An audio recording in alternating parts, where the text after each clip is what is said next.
Glória a Deus. Muito bem. Nada é impossível para o Senhor. Ele é a cura que nós precisamos. Ele é o milagre que nós precisamos. Nada é impossível. Amém. Você pode declarar isso aí na sua casa?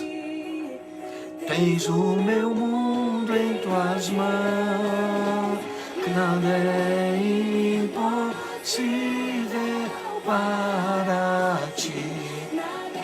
Impossível. Cante. Nada é impossível. Profetiza isso na sua casa. Profetiza isso na sua vida. Nada é impossível ao Senhor. Creio que tu és a cura. Muito bem. Então nós vamos dar início ao nosso culto dessa noite, a nossa live, falar um pouquinho sobre a continuação do estudo do livro dos Atos dos Apóstolos. Irmãos, na semana passada, mania, né, de semana passada, na noite passada, ontem, nós falávamos a respeito das perseguições e falávamos a respeito do crescimento da igreja.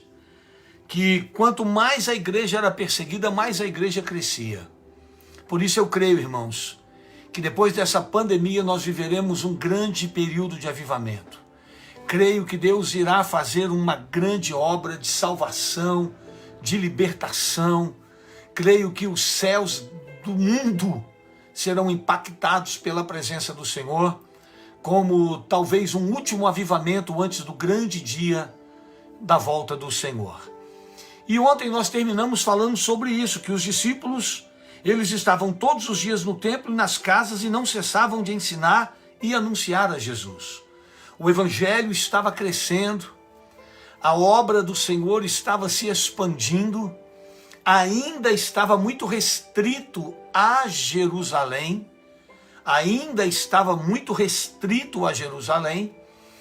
mas o número dos adeptos, o número daqueles que se convertiam, crescia de uma forma assim, absurda, era muito grande, era um crescimento extraordinário.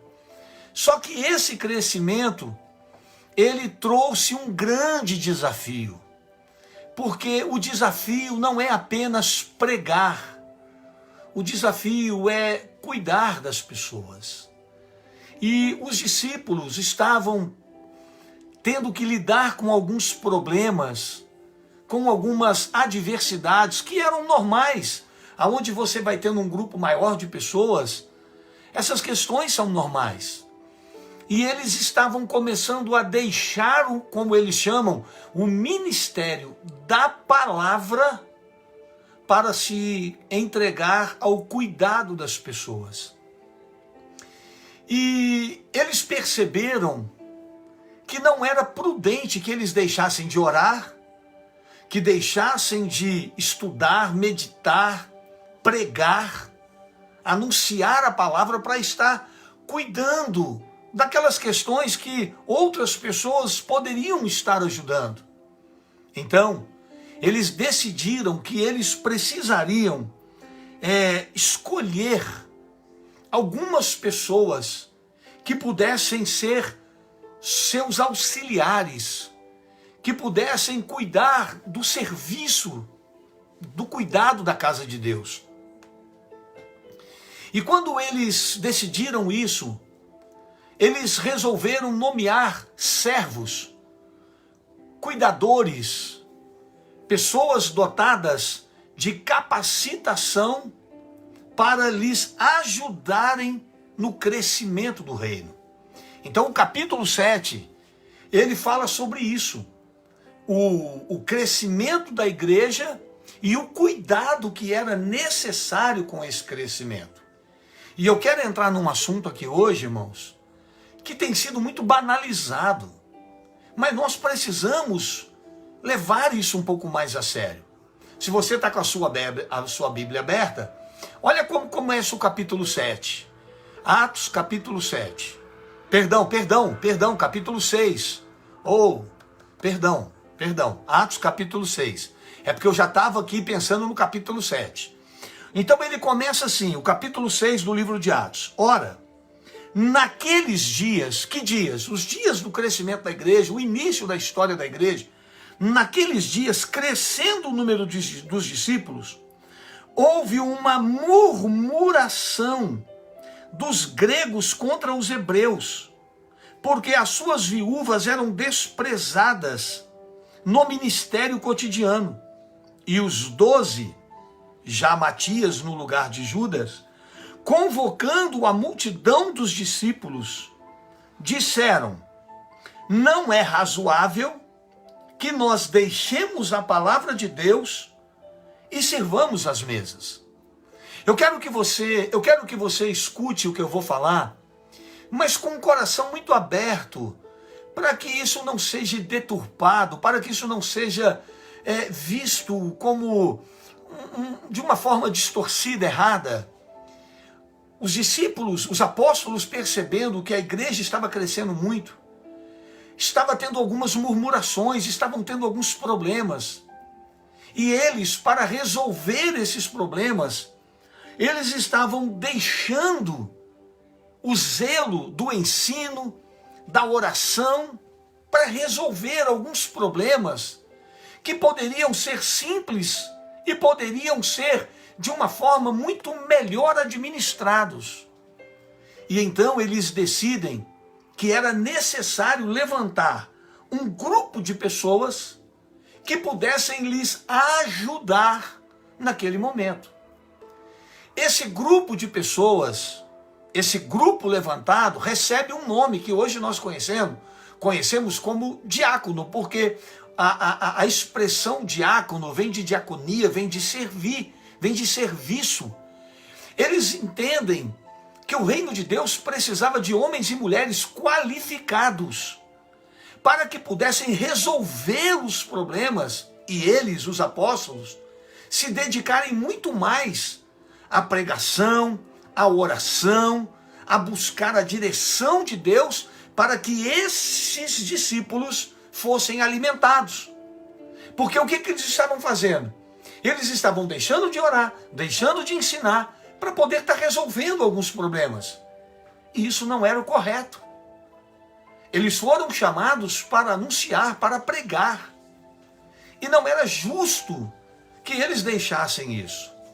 Então, os discípulos, eles deram uma palavra. No versículo 3, eles deram uma palavra, e essa palavra diz assim: escolhei, pois, irmãos, dentre vós, 7 homens, 7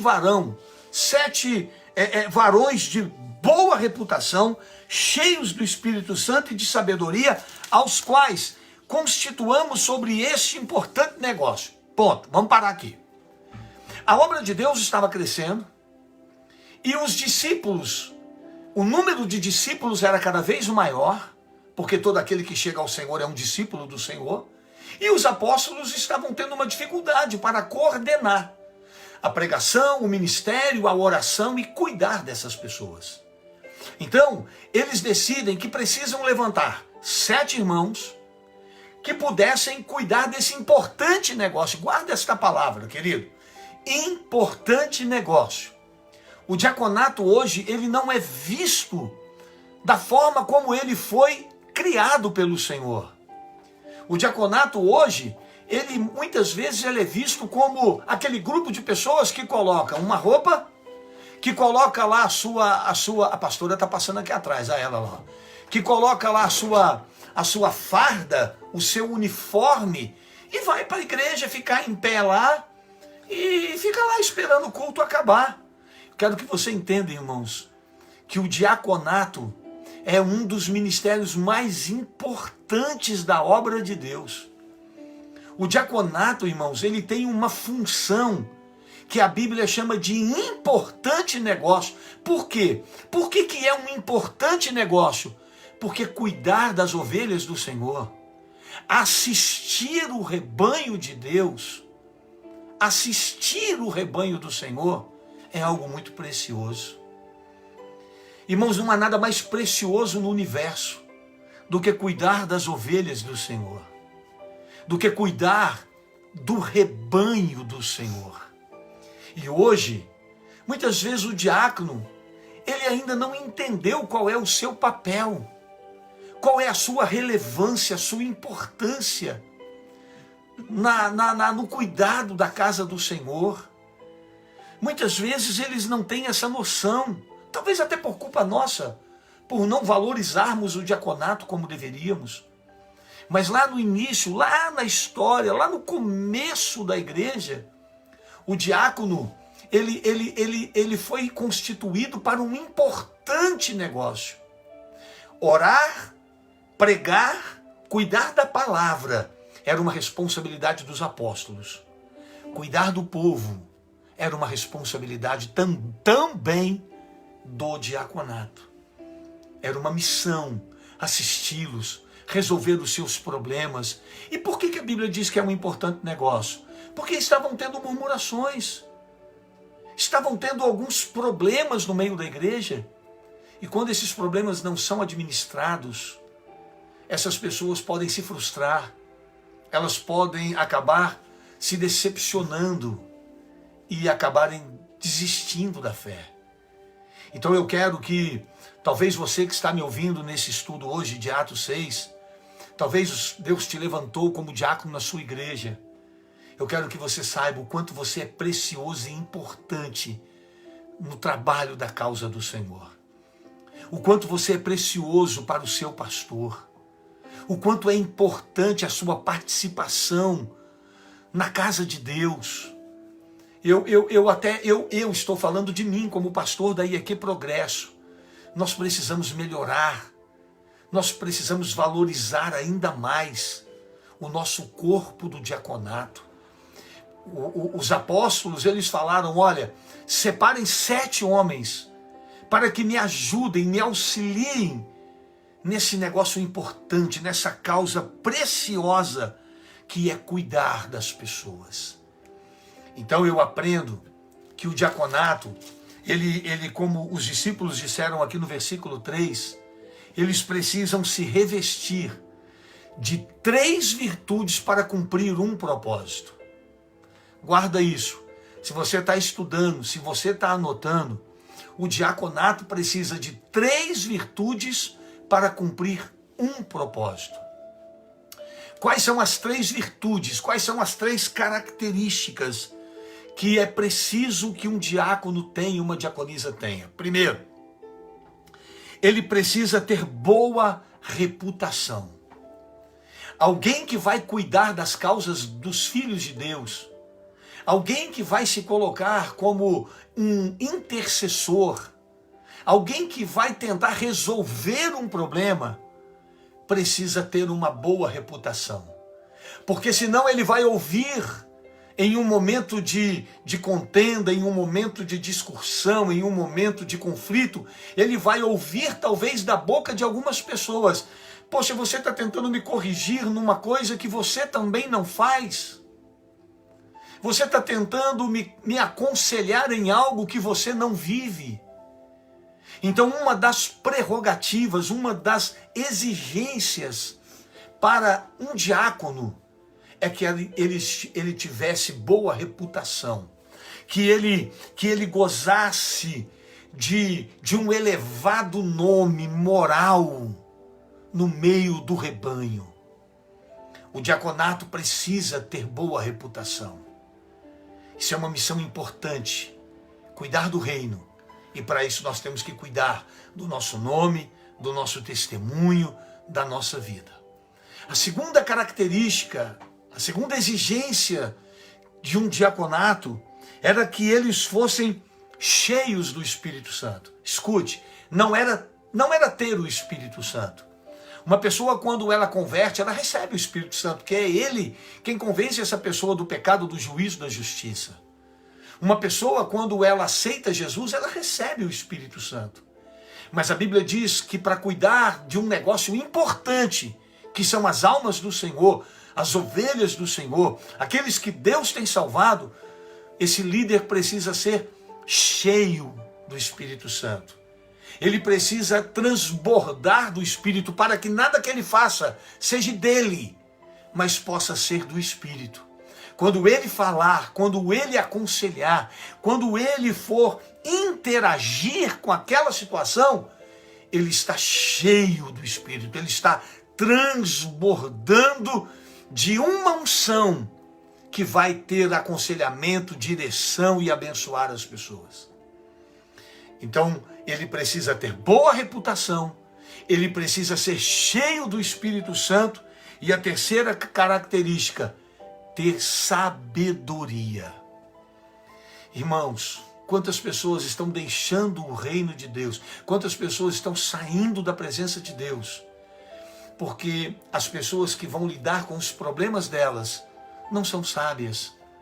As pessoas entram em um problema tentando trazer o seu ponto de vista, a sua interpretação, a sua vontade. Não, irmão. O líder tem que entender que quando ele vai aconselhar, que quando ele vai ouvir alguém, ele tem que ouvir o que está transbordando dentro dele e não o que ele vive no dia a dia da sua carnalidade. Por isso ele tem que ser sempre cheio do Espírito Santo. Quando ele for abrir a boca, ele tem que ser cheio de sabedoria. Guarde essa palavra, porque amanhã eu tenho uma palavra muito especial na ceia sobre sabedoria. Guarda, tá, pastora? Sabedoria.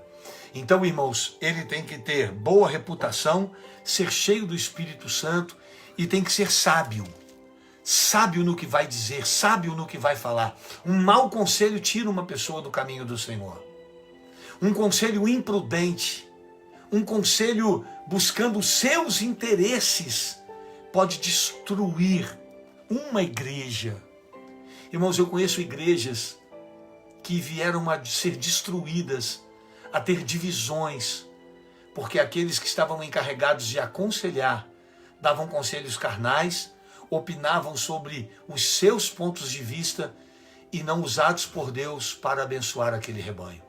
Então, os discípulos disseram, olha, nós precisamos levantar uma equipe. Entenda isso, irmãos, uma equipe para cuidar das coisas do Senhor. E então nós vamos constituir esses diáconos sobre esse importante negócio.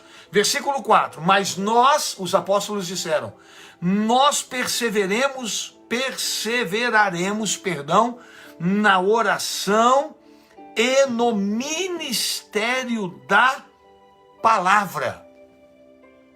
Os discípulos iam se encarregar de cuidar das pessoas, de aconselhar, de instruir, de orientar, de discipular, e os apóstolos se encarregariam de alimentar o rebanho, alimentar os discípulos, se dedicar à oração, se dedicar à palavra, para ter sempre algo divino e revelador para poder abençoar o rebanho. O ministério pastoral, ele exige uma disciplina e responsabilidade. E nós precisamos entender isso. Amém? Então diz o versículo 5 que este parecer contentou toda a multidão. Eles agradaram dessa atitude de eleger diáconos para atuar e ajudar sobre o importante negócio que era cuidar das ovelhas. Então diz a Bíblia que elegeram Estevão, homem cheio de fé e do Espírito Santo, Filipe, Prócoro, Nicanor, Timon, Parmenas e Nicolau, prosélito de Antioquia. Levantaram esses 7 homens, escolheram esses 7 homens porque viram neles boa reputação, porque viram neles serem cheios do Espírito e viram neles sabedoria. Irmão, o grande problema do Evangelho hoje são os escândalos. O grande problema do Evangelho hoje é que as coisas, ao invés de gerarem cuidado, elas muitas vezes geram decepções e escândalos. Então, esse parecer agradou. Eles gostaram daqueles nomes e os apresentaram ante os apóstolos. E estes, orando, lhe impuseram as mãos. Os apóstolos foram lá, abençoaram esses 7 irmãos para que eles cuidassem das pessoas, enquanto eles estariam na oração e no ministério da palavra. Então eles receberam uma missão. Escute, 3 princípios para uma missão. Qual a missão? Cuidar daqueles que iam sendo salvos. Hoje nós temos células. Um líder de célula, ele tem essa missão de cuidar dessas pessoas. Amém? E diz a Bíblia que crescia a palavra de Deus e em Jerusalém se multiplicava o número dos discípulos e grande parte dos sacerdotes obedecia à fé. Isso estava gerando crescimento. A igreja estava crescendo. Havia uma unidade. Mas as perseguições faziam parte da igreja primitiva. Então olha agora o que acontece. E Estevão, cheio de fé e de poder, fazia prodígios e grandes sinais entre o povo. Estevão estava sendo usado de uma maneira poderosa por Deus, especial. Lá veio outra perseguição. Olha o que a Bíblia diz. E levantaram-se alguns que eram da sinagoga, chamada dos libertinos, dos sirineus, dos alexandrinos, e dos que eram da Cilícia e da Ásia, e disputavam contra Estevão. Discutiam com ele. Sabe, irmãos, o problema da igreja sempre foi perseguição. Sempre foi, a perseguição sempre fez parte. Estevão agora, ele é ungido, ele recebe uma imposição de mãos e ele começa a fazer a obra, orar, as pessoas são curadas, as pessoas são libertas, demônios são expulsos, sinais, prodígios estão acontecendo. Aí já desperta a inveja lá nos líderes. Quem é esse cara aí? Olha aí, esse cara está aí fazendo milagre, olha aí, esse cara aí está sendo usado. Irmãos, vou repetir o que eu tenho dito aqui desde que eu comecei Atos. Os invejosos sempre estarão no caminho da igreja. Os invejosos não suportam ver Deus usar alguém. Os invejosos sempre vão tropeçar nas suas próprias pernas, porque eles não fazem e se incomodam com aqueles que fazem. Mas se você é um homem de Deus e uma mulher de Deus, isso não irá te abater. A Bíblia diz que Estevão continuou fazendo. Eles iam lá discutir com ele, eles iam lá questionar, o disputar com ele aqui, era tentar trazer uma palavra que pudesse tirá-los da fé. Mas olha o que a Bíblia diz, não podiam resistir à sabedoria e ao espírito com que falava. Irmãos, sabe o que se espera de um líder? Que ele esteja sempre pronto e preparado para responder a todas as pessoas. Aliás, não é um líder, de todo discípulo, a razão da esperança que existe em nós. Meu irmão, o diabo vai tentar te afrontar, o diabo vai tentar te confrontar, o diabo vai tentar questionar sua fé, o seu Deus, ele vai tentar te humilhar, ele vai tentar escarnecer de você, principalmente em meio a algumas adversidades na sua vida. Mas a Bíblia diz que não podiam resistir à sabedoria e ao espírito com que falava. Meu irmão, que todo aquele que se levantar contra você possa ser, meu irmão, combatido dentro da palavra. Lembra lá no deserto, quando Jesus foi levado pelo Espírito Santo para ser tentado? Lembra lá, a Bíblia diz que o diabo foi tentar Jesus. E aonde que o diabo tentou Jesus? Na palavra. Mas Jesus combateu ele na palavra. Jesus combateu ele dentro da verdade. Irmãos, 2 coisas um homem e uma mulher de Deus precisa ter: conhecimento da verdade e sabedoria do Espírito Santo. Ser conhecedor da palavra e ser cheio do Espírito Santo, porque ele vai te dar direção. Quando tentarem combater a sua fé, quando tentarem te afrontar na sua fé, você vai abrir a tua boca e o que está dentro de você vai trazer um entendimento, uma revelação, uma palavra. Não podiam disputar com ele, não podiam resistir à sabedoria e ao espírito com que falava. Irmãos, sabedoria espiritual. Eu posso garantir a você, tem faltado muito isso no nosso meio. Mas vamos avançar. Então, como não venceram ele na palavra, como não conseguiram destruí-lo porque a sabedoria do Espírito Santo estava na vida dele, ele era um homem extremamente sábio, ele era um homem extremamente cheio do poder de Deus, ele era um homem de uma firmeza espiritual. Aliás, isso são partes de um requisito do diaconato. Lembra do que Paulo escreveu a Timóteo na primeira carta de Timóteo, capítulo 3? Abra lá a sua Bíblia. Deixa eu passar aqui, ó. 1 Timóteo, capítulo 3. 1 Timóteo, capítulo 3, versículo 8 em diante, diz assim, ó. Olha aí. Da mesma sorte, os diáconos sejam honestos, não de língua dobre, não dados a vinho, não cobiçosos, de torpe ganância, guardando o mistério da fé em uma pura consciência. E também esses sejam primeiro provados, depois sirvam, se forem irrepreensíveis. Da mesma sorte as mulheres sejam honestas, não maldizentes, sóbrias e fiéis em tudo. Os diáconos sejam maridos de uma só mulher, governem bem a seus filhos e as suas próprias casas. Porque os que servirem bem, os que forem bons diáconos, adquirirão para si uma boa posição e muita confiança na fé que há em Cristo Jesus. Vocês estão vendo como é importante o testemunho do diácono?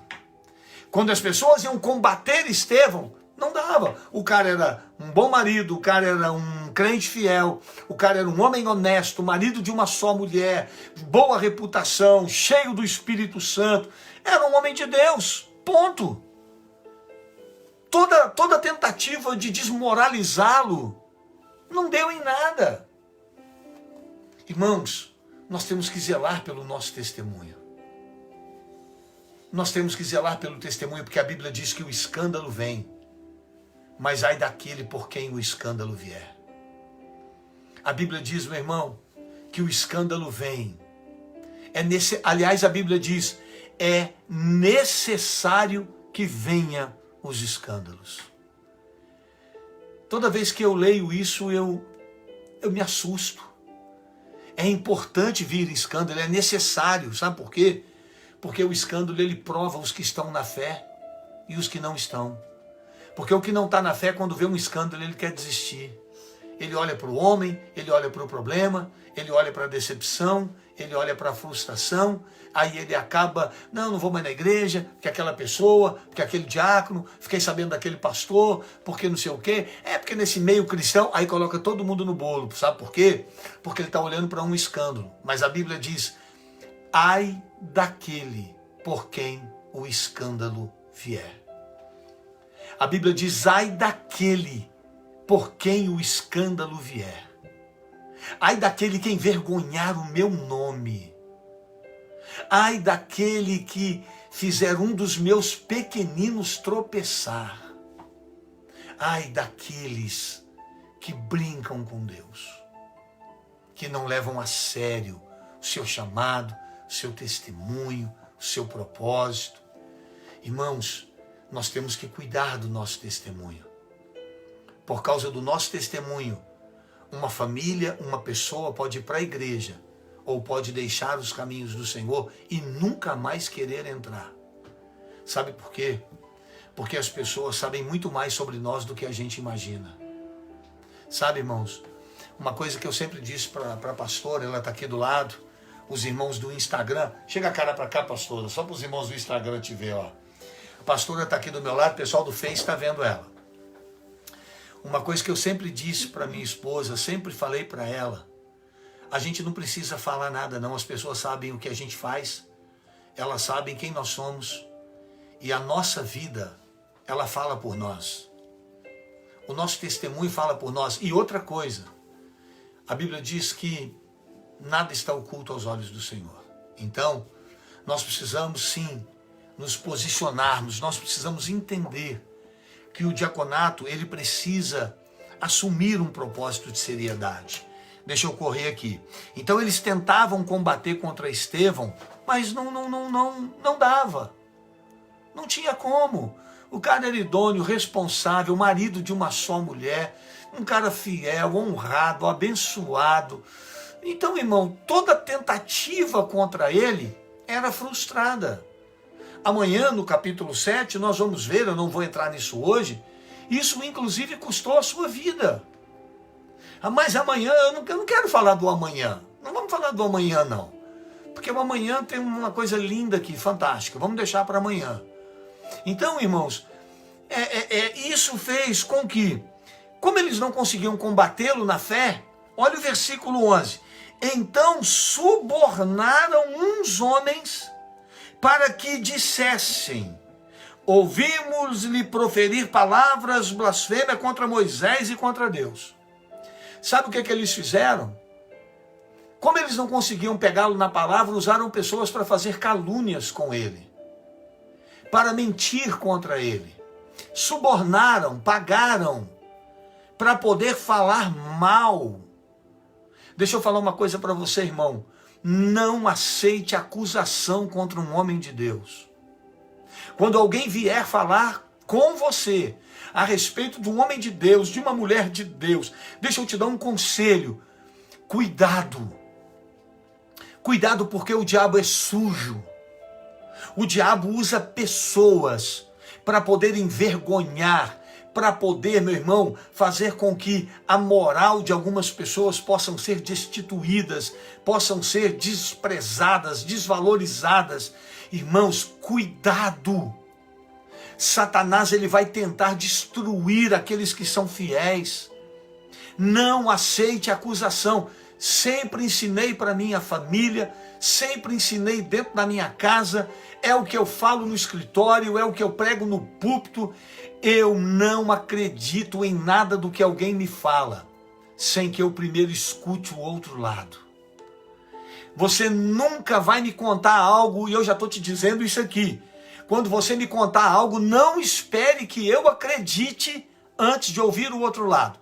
Não estou dizendo que você está mentindo, não estou dizendo que você está inventando, mas eu não vou formar um juízo de valor ouvindo apenas uma pessoa. Não posso. Isso é sabedoria. Tem gente, irmãos, que tudo que ele escuta, alguém chega e fala mal de um amigo, de uma pessoa com você, você já toma ódio e birra daquela pessoa sem nem ouvir o que aconteceu.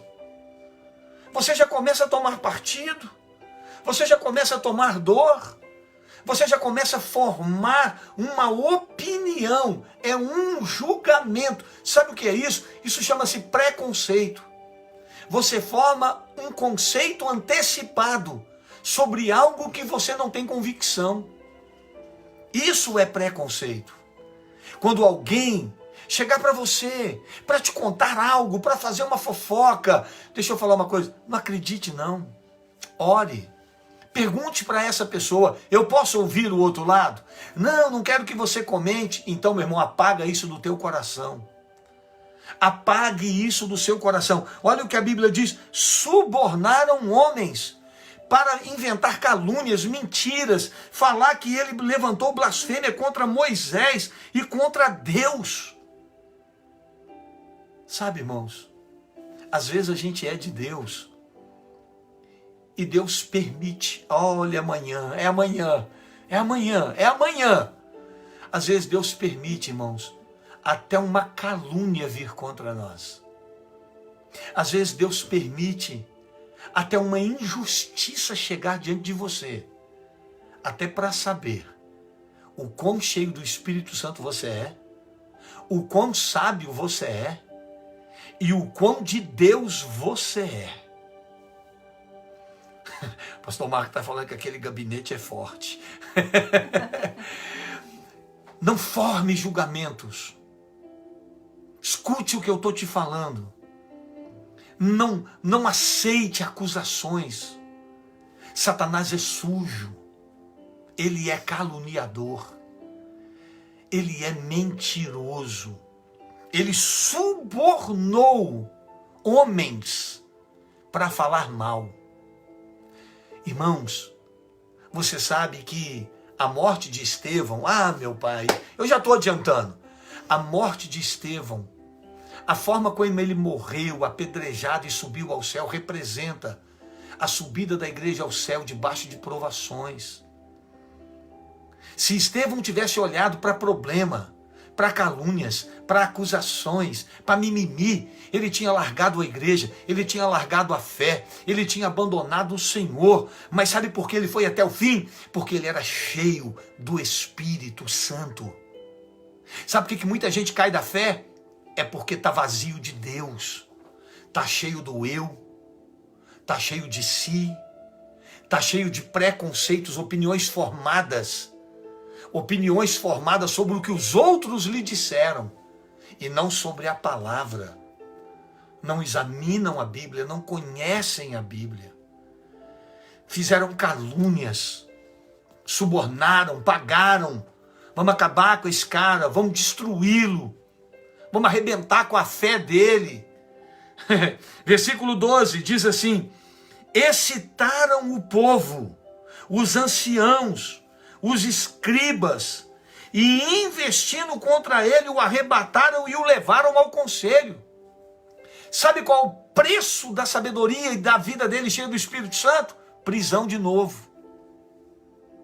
Tem crente que não suporta uma luta, irmão. Tem crente que não suporta uma adversidade. Eu saí da igreja porque a igreja tem problema. Aonde não tem problema? Eu saí da igreja porque eu me decepcionei com o irmão. Meu irmão, Jesus na ceia se decepcionou com Judas, foi traído, e sabe o que ele fez? Deu a sua vida por nós. Naquela mesma noite, ele se ofereceu e foi ali no outro dia crucificado por amor de nós. Quem está cheio do Espírito Santo não está olhando para lado. Quem está cheio do Espírito Santo, meu irmão, não forma preconceito, não tem um outro conceito de valores. Quem está cheio do Espírito Santo é dirigido pelo Espírito Santo. É Ele quem dirige a tua vida. Ele te conduz a toda a verdade, Ele te conduz ao arrependimento, Ele te convence do pecado, do juízo, da justiça. Isso é ser cheio do Espírito Santo. Nós vamos te prender, cara. Porque você andou falando mal de Moisés, você levantou calúnia contra Deus, contra o templo, você falou blasfêmia. Meu irmão, deixa eu dizer uma coisa para você. Você acha que isso abalou a fé de Estevão? Você acha que em algum momento ele pensou em desistir? Nunca. Quem está cheio do Espírito Santo não vai abandonar o Senhor porque alguém falou dele. Pastor, eu estou saindo da igreja, eu estou abandonando, eu não quero mais nada com Jesus porque falaram mal de mim. Meu irmão, o diabo então entendeu que se ele falasse mal de você, usasse alguém, se ele subornasse com calúnias e com fofocas, ele ia te tirar do caminho do Senhor. Então ele acertou, ele foi na veia e ele conseguiu o propósito dele. Porque quem está cheio de Deus não está olhando para essas coisas. Quem está cheio de Deus não tem tempo para olhar para isso. Quem está cheio de Deus, meu irmão, pode falar, pode caluniar. E se eu tiver que morrer, que glória é morrer em nome do Senhor, sendo fiel a Ele. Esses são os que são firmes, fiéis, comprometidos. São esses que o Senhor vai levar para junto dEle. Olha o que o texto diz. Apresentaram falsas testemunhas. Falsas testemunhas. Ei, mas peraí, o Estevão não era de Deus? Aonde estava Deus? Deus não estava cuidando dele? Estava. Mas por que Deus não deu livramento? Meu irmão, Deus tinha um outro propósito na morte de Estevão. Deus tinha um outro propósito na morte de Estevão. Meu irmão, tem luta na tua vida que você vai padecer, mas a tua dor vai gerar algo em outro. O seu testemunho, a sua fidelidade, a forma como você suporta a tua provação, ela vai gerar milagre na vida de outro. Já vou adiantar aqui porque eu não aguento. Sabe quem participou da morte de Estevão? Paulo. Paulo estava lá e ao ver a fé e a forma como aquele homem morria, isso abalou os alicerces de Paulo e contribuiu para a sua conversão. Meu irmão, muitos de nós vamos passar luta sim. E sabe o que vai despertar a fé nos outros? É a nossa fé, a nossa resiliência, a nossa esperança, a nossa firmeza em meio às adversidades. É tremendo. Meu irmão, a tua dor vai gerar em outro a fé. As pessoas vão olhar para você, vão ver a tua fé. Lembra de Daniel? Agora todo mundo vai adorar o Deus de Daniel. Lembra de Sadraque, Mesaque e Abednego? Agora todo mundo vai adorar o Deus de Sadraque, Mesaque e Abednego. Meu irmão, as pessoas vão ver você passar pela prova. E eles vão ver a sua fé, a forma como você enfrentou isso. Elas vão desejar o Deus que você serve.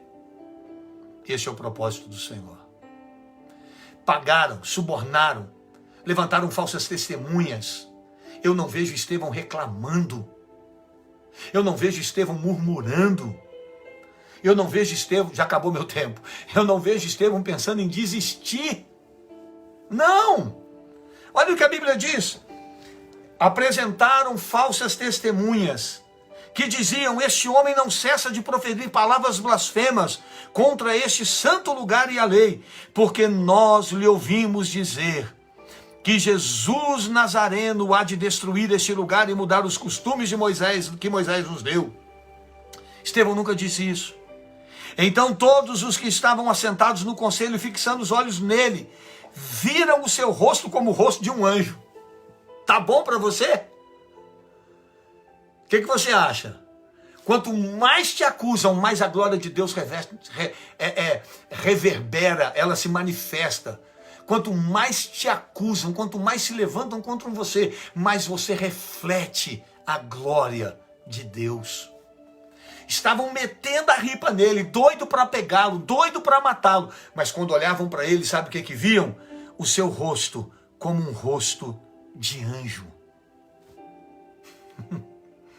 Quem está cheio do Espírito Santo, meu irmão, vai refletir Jesus na prova. Se você dormir com isso aí, para mim tá bom. Se você guardar isso aí para mim hoje, eu já vou ficar feliz com esse estudo. Quem está cheio do Espírito Santo, a luta vai vir, a prova vai vir, mas quem olhar para você vai ver a glória de Deus na sua vida. Vai ver a presença do Senhor na tua vida. Vai ver a unção do Senhor estampada no teu rosto. Notícias ruins, fofocas e calúnias não vão te abalar, não vão te desanimar, não vão te fazer desistir. Essa história vai continuar amanhã, porque amanhã, irmão, amanhã vai ser osso. Amanhã vai ser osso. Sabe quantos versículos tem Atos capítulo 7? 60. 60 versículos. Eu vou sair de casa amanhã às 6h30. 7h eu começo a servir ceia na igreja. Até meio-dia, depois de 2 às 7, faço o culto online, sirvo a ceia depois para os que estiverem lá, venho para casa, tomo um banho, e aí, meu irmão, é mais 60 versículos. Mas eu me deixarei desgastar por amor ao Senhor. Isso me realiza. Isso me dá satisfação. Sabe qual era a alegria de Estevão? Era saber que todas as calúnias e fofocas não iam abalar a grandeza e a glória de Deus. Não ia. Ricardo, puxa vida, irmão, quem sou eu? Reverberar a glória de Deus é elegante até para falar. É porque não saiu refletir, aí saiu reverberar.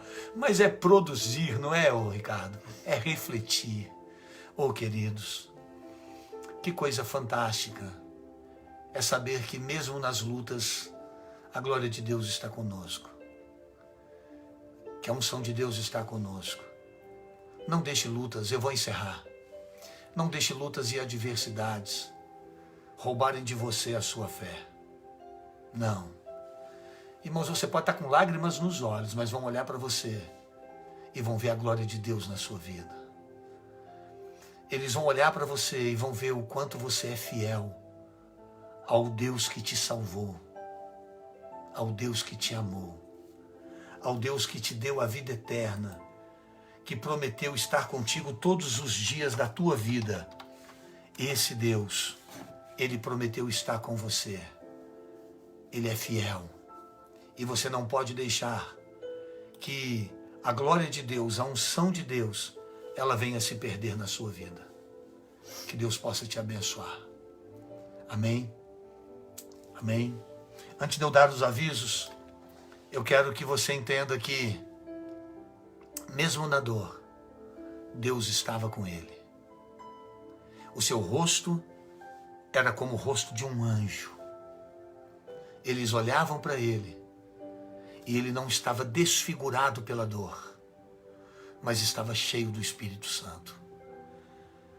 Antes de eu orar por você, antes de eu falar com Deus, com você através dessa canção, dessa oração, eu quero que você ouça uma canção para que você possa ser cheio do poder de Deus e abençoado pela presença do Senhor. Amém? Não importa a sua dor, Deus é aquele que cuida de você. Tu és fiel, Senhor. Você pode dizer isso? A tua fidelidade é grande. Aleluia.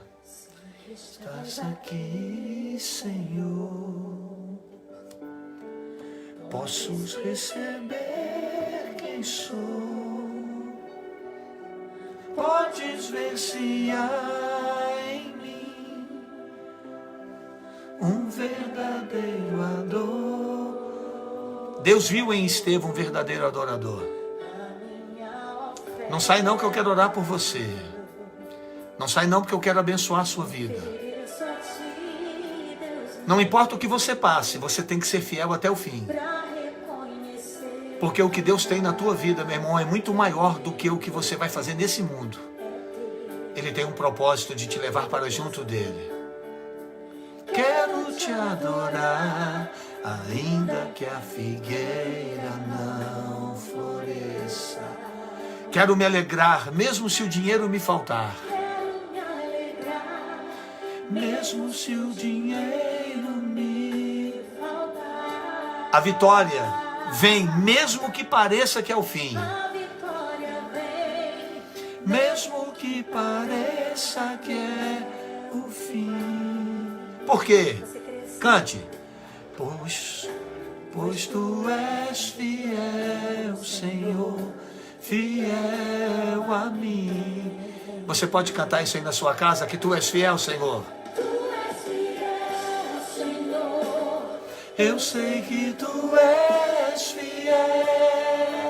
Oh, aleluia. Tu és fiel, Senhor. Eu sei que tu és fiel. Oh. E ainda que eu não mereça, permaneces assim.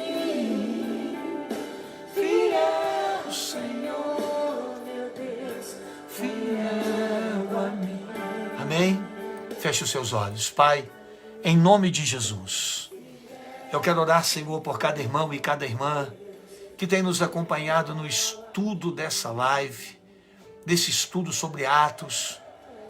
Senhor, eu tenho aprendido, por isso eu acredito que tem sido abençoador e inspirador para os teus filhos. Este é um momento, Pai, que nós dedicamos antes de dormirmos 1 hora ao Senhor, ao aprendizado da Tua Palavra. Que o Senhor continue nos usando e nos abençoando, porque eu creio, Senhor, que vidas estão sendo abençoadas. Senhor, nos dê a fé, a coragem de Estevão, que mesmo em meio a todas as calúnias e provações, mesmo em meio a todas as mentiras levantadas contra ele, ele não se abalou, não se abateu, sabendo, meu Pai, que poderia inclusive ser levado à morte. Senhor, nada disso o demoveu da sua fé, nada o retirou do caminho do Senhor, mas continuou sendo firme e fiel ao Senhor. Senhor, são homens como Estevão que o Senhor procura, aqueles que te adoram em espírito e em verdade, e que estão dispostos e decididos, Pai, a enfrentar qualquer luta na sua vida e ser fiel até a morte, se preciso for. Que o Senhor nos abençoe. Que esta oração alcance os teus filhos agora. Que em meio a toda dor, em meio a toda adversidade que possam estar enfrentando, a glória do Senhor jamais se aparte deles. E que quando, Pai, os seus acusadores ou os seus adversários olharem para eles, quando Satanás olhar para nós, que ele possa ver nos nossos olhos, na nossa face, a glória do Senhor. Porque, Deus, estamos cheios do Teu Espírito. Que o Senhor perdoe os nossos pecados. Que o Senhor nos abençoe de uma forma especial. Que o Senhor nos dê boa reputação. Nos faça ser cheios do Espírito. E nos faça, Senhor, termos um bom testemunho da Tua presença e ser cheio de sabedoria. Nós oramos e abençoamos cada vida no nome de Jesus. Amém e amém.